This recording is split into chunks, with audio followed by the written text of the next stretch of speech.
You know that moment when your body reacts before your mind does? Your phone vibrates.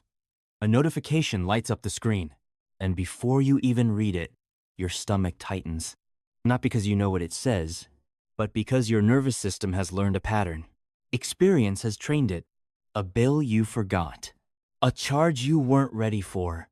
A reminder that something is due, overdue, or quietly waiting to become a problem. That split second of panic doesn't feel dramatic. It feels automatic. Your chest tightens. Your breathing changes. Your brain starts running calculations faster than you can consciously follow. Can I cover it? If I do, what breaks next? If I don't, how long can I delay before it gets worse? That reaction isn't weakness. It isn't irresponsibility. It's conditioning. It's what happens when you live without margin for long enough that your body stops asking questions and just prepares for impact. Something everyone lived with. Something you complained about casually, like being tired or stuck in traffic. Because that's how financial stress is presented to us. As normal, as inevitable, as the cost of participating in modern life. No one ever tells you to question it. No one ever says, this isn't supposed to feel like this. So you assume the problem is you. But that assumption that financial stress is unavoidable is one of the most damaging lies we quietly inherit. The biggest misunderstanding people have about money is believing its primary purpose is to buy things. Cars, homes, vacations, comfort, status. That's the visible side of money. That's the part that gets photographed, posted, admired. But money's real function, the thing it does better than anything else, is invisible. Money buys mental space. It buys silence inside your head. It buys the ability to sit with a thought without panic interrupting it. It buys the freedom to think about the future without immediately scanning for danger. And when you don't have enough of it, you're not just struggling financially. You're struggling cognitively. Financial stress does not live in your bank account. It lives in your thoughts. It shows up when you're trying to fall asleep and suddenly remember something you meant to pay. It shows up when you're at work and your attention keeps drifting. It shows up when someone talks about plans, growth, or opportunity, and your first reaction is tension instead of curiosity. It colonizes quiet moments. It occupies mental bandwidth you didn't realize you were losing. It turns planning into panic. It turns the future into a threat instead of a horizon. And the most dangerous part is that it does all of this quietly. So quietly that most people don't even realize how much space it's taking up. Because it's always been there. It feels normal. There is real neuroscience behind this.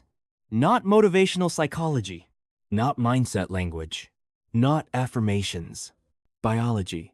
When humans experience sustained stress, especially financial stress, the brain shifts into survival mode. This mode is efficient, but brutal. The brain prioritizes immediate threats. It narrows focus. It sacrifices long-term planning for short-term safety. Impulse control weakens. Strategic thinking becomes harder to access. The prefrontal cortex, the part of your brain responsible for planning, foresight, and self-regulation, becomes less active. Not metaphorically, literally. Which means the more financially stressed you are, the less capable you become of making the decisions that would reduce that stress. That's the loop. Stress makes you think worse. Worse thinking creates worse outcomes. Worse outcomes increase stress. And from the outside, it looks like poor discipline. It looks like bad choices. It looks like irresponsibility. From the inside, it feels like being mentally held underwater. I understood this the first time I tried to do something important for my future and realized I simply couldn't think. I was sitting in a cafe, laptop open, working on a project that required deep focus and creativity. Not busy work, not survival tasks. Something that could have genuinely changed my trajectory if I did it right. I sat there for more than an hour. The screen glowed, the cursor blinked, and my mind kept drifting. Not to distractions, not to boredom, to fear. Rent is due soon. I had enough money to survive the week, but not enough to feel safe. And that difference matters more than people realize. I wasn't failing because I lacked discipline. I wasn't failing because I lacked ambition. I was failing because my entire cognitive capacity was being used to keep my life from collapsing. You cannot build a future when your brain believes the present is under threat. This is where most financial advice collapses. It assumes people are calm. It assumes people have mental bandwidth. It assumes people are operating from stability. But if you are under financial stress, your brain is not optimized for growth. It is optimized for survival. Telling someone in that state to think long term is like telling someone who's drowning to focus on improving their swimming technique. The advice isn't wrong, it's mistimed. This is also why making more money does not automatically remove financial stress. I have met people earning far more than I once did, who live with constant anxiety, not because they are irresponsible, not because they are careless, but because their lives are fragile in more expensive ways. Higher income often brings higher fixed costs. Mortgage payments, car loans, subscriptions, lifestyle expectations. The lifestyle grows faster than stability. So even though the numbers are bigger, the margin is still thin. And without margin, the nervous system never relaxes. Financial stress is not about how much you make. It is about volatility, the distance between what you have and what life can unexpectedly take from you. Two people can earn the same salary and live in completely different mental realities. For one person, a surprise expense is annoying. For the other, it is terrifying. Same income, different nervous systems. Once I understood this, my priorities changed. I stopped asking how to grow faster. I stopped obsessing over income alone. And I started asking a different question. How do I make my life less fragile? That question changes everything. Because growth without stability does not reduce stress. It amplifies it. Resilience is what quiets financial stress, not wealth. The real way financial stress leaves your life is not through sudden success. It leaves through buffer. A small, boring, unglamorous gap between you and panic. Not enough to quit your job. Not enough to feel rich. Just enough that when something goes wrong, your body does not go into emergency mode. When I built my first real buffer, nothing dramatic happened. My income did not change. My lifestyle did not change. My problems did not magically disappear. But internally, something softened. I slept better. Not because my life improved, but because my nervous system stopped treating every day like a crisis. The anxiety I thought was my personality turned out to be a rational response to instability. And when instability eased even slightly, my baseline emotional state shifted. That is where this really begins. And this is where we will continue directly, without breaking the flow, into how financial stress reshapes identity, confidence, time, perception, and decision-making, and how the moment it starts to leave, life does not suddenly become easy, but it becomes possible. Possible in a way you didn't even realize you were missing. Because when financial stress has been living inside you for years, it doesn't just change how you think about money, it changes how you think about yourself. Slowly, quietly, without asking permission, you stop seeing your situation as temporary and start seeing it as identity. You're not someone going through a rough phase anymore. You're bad with money. You're behind. You're the person who always has to catch up, the one who can't relax, the one who needs to be careful, the one who shouldn't take risks. And that internal label is heavy. It shapes how you speak, how you show up in rooms, how you negotiate, how you imagine your future. Financial stress teaches you to shrink your expectations before life has a chance to disappoint you. You learn to preemptively lower the bar. Not because you lack ambition, but because disappointment feels expensive. Hope feels risky when you don't have margin to absorb failure. So you stop hoping loudly. You stop wanting visibly. You tell yourself you're being realistic, but what you're really doing is adapting to pressure. This is one of the most damaging effects of long-term financial stress. It convinces you that limitation is wisdom, that caution is maturity, that settling is responsibility. And from the outside, it looks sensible. From the inside, It feels like quiet grief. Because part of you knows this isn't how you wanted to live. You just don't see another way.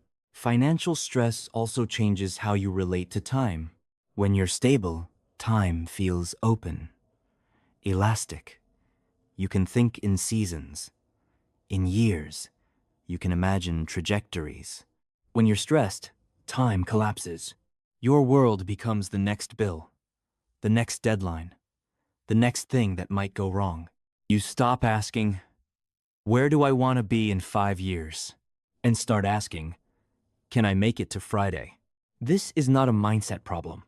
It's a survival response. Your brain prioritizes what feels urgent because urgency feels dangerous. Long-term thinking becomes a luxury your nervous system believes you cannot afford. This is why people under financial stress often look short-sighted to others. They're not incapable of seeing the future, they're just not allowed to focus on it. Every time they try, panic interrupts. What if something goes wrong before then? What if I can't handle it? What if this plan costs me stability? So the future becomes something to avoid thinking about, not something to build. And that avoidance compounds.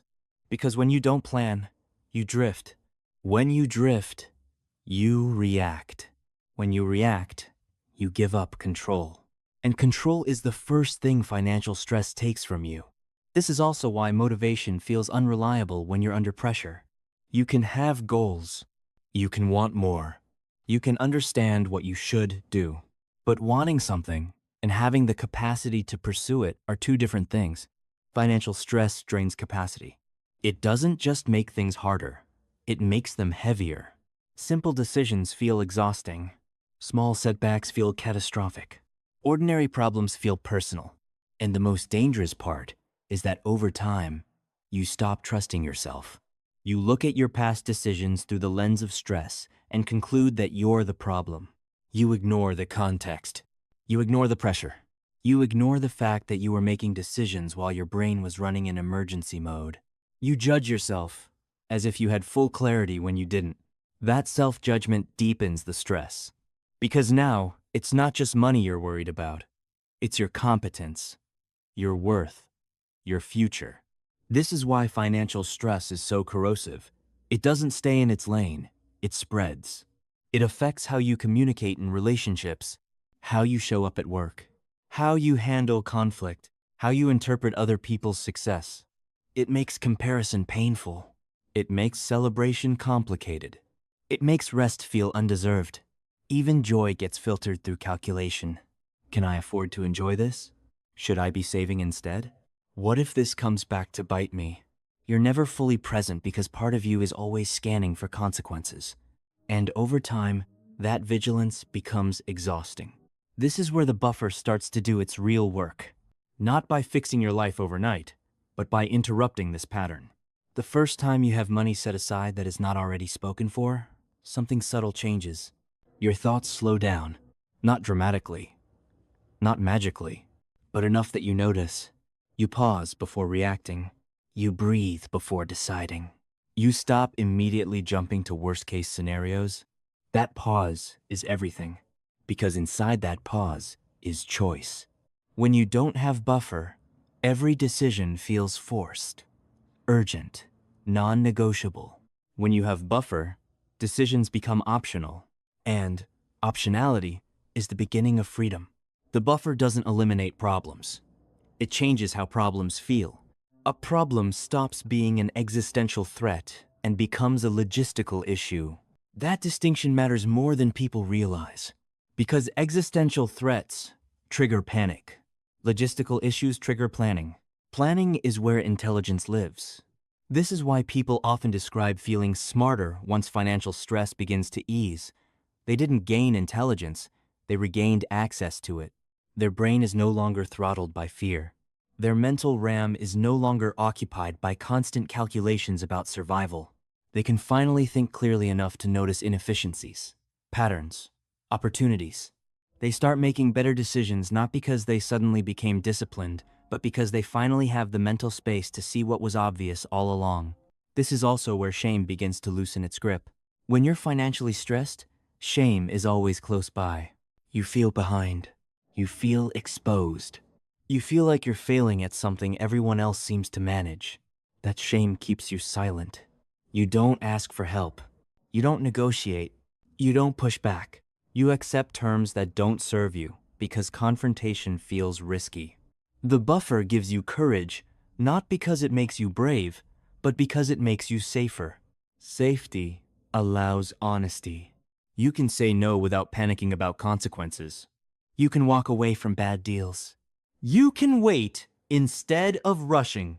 And waiting is powerful. People who can wait get better outcomes. This is where financial stress quietly stops running your life. Not because money suddenly becomes abundant, but because fear stops being the loudest voice in the room. Your decisions start coming from preference instead of pressure. You start choosing based on alignment instead of urgency. That shift changes everything. It changes how you see work. You stop seeing your job as a life sentence and start seeing it as a tool, a temporary arrangement, a means, not an identity. You stop clinging to situations that drain you just because they feel familiar. You start noticing when something costs more than it gives. This applies to jobs, to relationships, to habits, to environments. Financial stress makes you tolerate misalignment because leaving feels dangerous. Buffer makes leaving feel possible, and possibility is intoxicating in a quiet way. It doesn't make you reckless. It makes you intentional. This is also why financial stress never fully disappears in one moment. It fades. The volume lowers gradually. Some days it comes back louder. Some days it barely whispers. But over time, the average noise decreases. And as it decreases, something else takes its place. Clarity.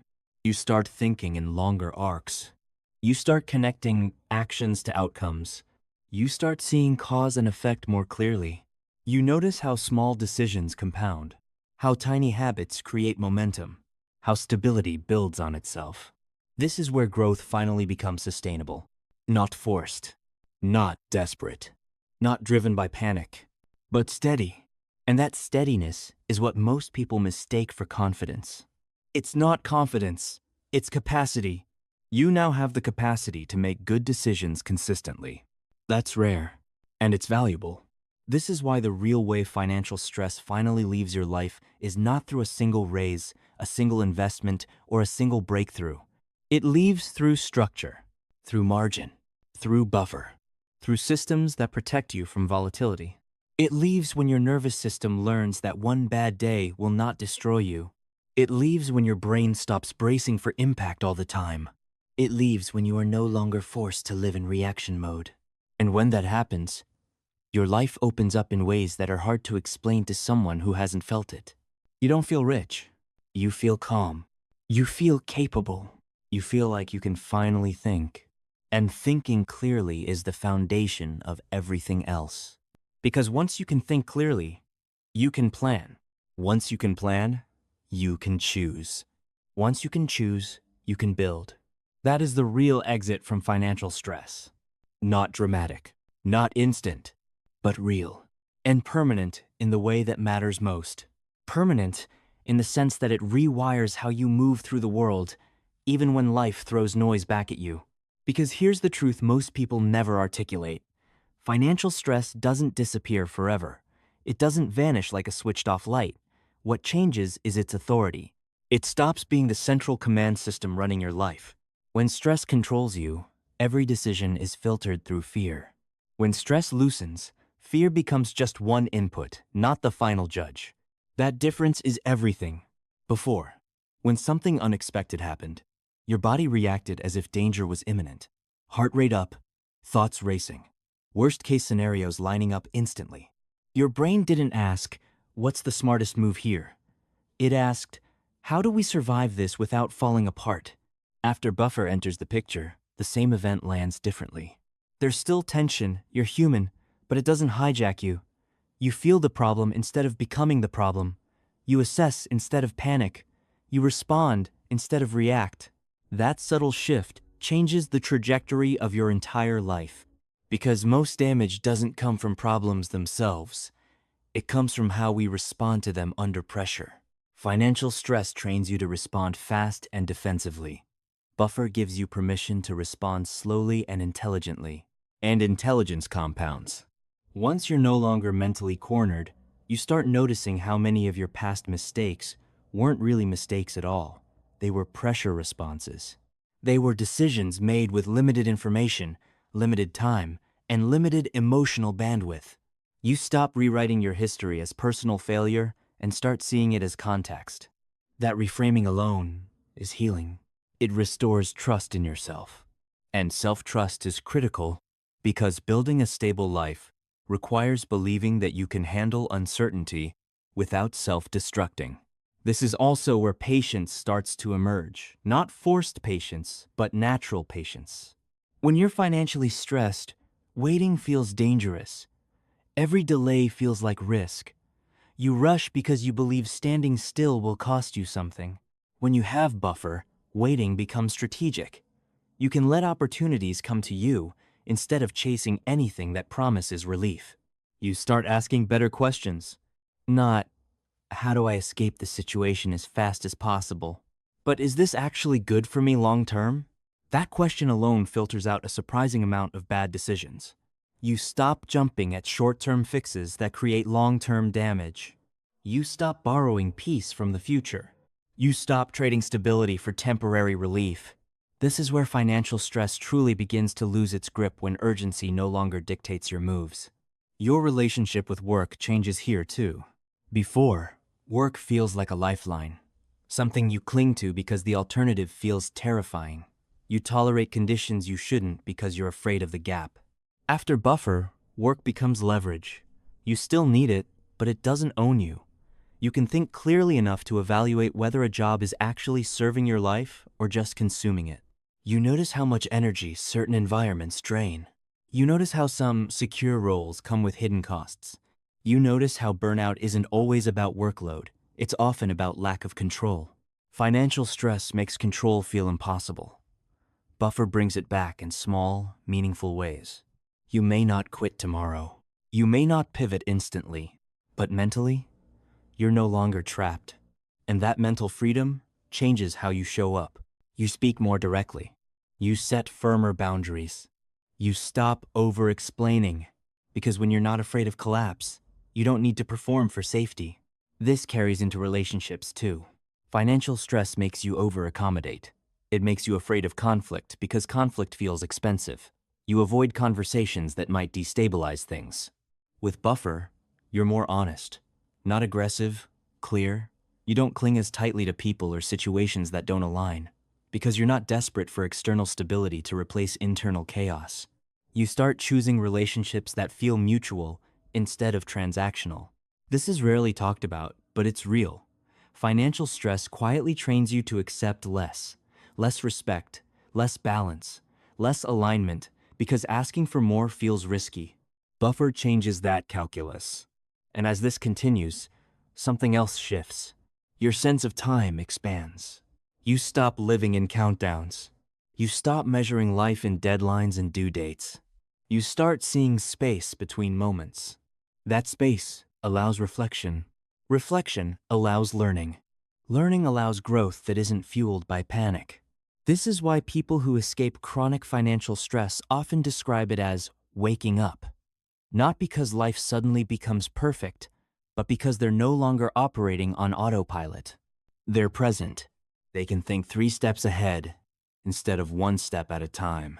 They can connect dots. They can see patterns in their behavior and adjust without shame. That's when progress stops feeling exhausting, because effort without clarity drains you. Effort with clarity energizes you. And clarity is what financial buffer buys. This is also when long-term goals stop feeling abstract. Before, goals feel like fantasies. Nice ideas for someday when things magically improve. After buffer, goals feel logistical. They feel like sequences of steps instead of distant dreams. Not easy steps, but visible ones. And visibility matters. You don't need certainty to move forward. You need direction. You need to see the next few steps clearly enough to trust yourself. Financial stress clouds that vision. Buffer clears just enough fog to move. Over time, this compounds. Better decisions lead to better outcomes. Better outcomes create more stability. More stability further reduces stress. The cycle reverses. What was once a downward spiral becomes an upward one, not dramatic, not explosive, but steady. And steadiness is what most people mistake for luck. From the outside, it looks like things just started working out for you. From the inside, it feels like you finally stopped sabotaging yourself. But you weren't sabotaging yourself before. You were surviving. Now you're building. This is why the real way financial stress finally leaves your life isn't about chasing wealth. It's about removing fragility. It's about designing a life that can absorb shocks without breaking you. It's about protecting your mind first, because a protected mind makes better money decisions naturally. Once your brain is no longer in constant panic mode, investing makes sense. Planning makes sense. Delayed gratification makes sense. Before that, those concepts feel insulting. Timing matters. Sequence matters. You don't build the house before stabilizing the ground. You don't optimize before you secure. The buffer is not the end goal. It's the entry fee. The entry fee to a version of yourself that can think, choose, and act without fear, driving every move. And once you become that person, the rules of the game change. Money stops being the thing you chase desperately. It becomes something you manage deliberately. And that shift from desperation to deliberation is the moment financial stress truly loses control. Not because it's gone, but because it no longer decides who you are. That is the real way financial stress finally leaves your life.